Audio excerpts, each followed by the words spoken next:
Hi, everyone. My name is Haley Hamblin, and I'm with the Oak Chapel United Methodist Church Hub.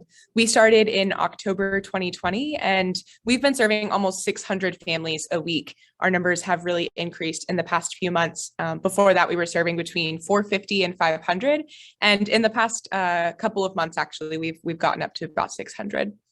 So I wanted to share an encounter that our executive director and pastor had with a client the other day. She was standing down the street, and we have a line of cars that come through on our Thursday food distribution. And an older man walked by and asked her why there was such a long line of cars. And in her response, she said, "Oh, it's a food distribution. We've been doing it for a couple of years now, and all are welcome." And so he said, "Great. So I could just walk up and get food if I needed it." And she said yes and went about her day.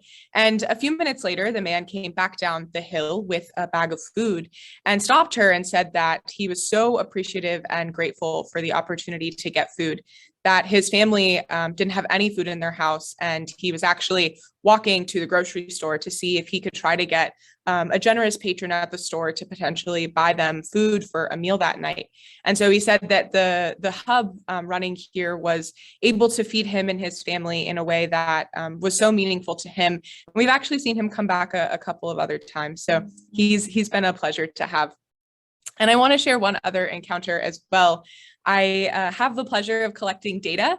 And so one of the women that comes through every week, her husband, unfortunately, has a terminal illness. And every week she comes by and gives me an update on how her husband is doing. And we get to talk about how she's doing and how their household is running in this difficult time. And we're really grateful to be able to serve her family and those like her.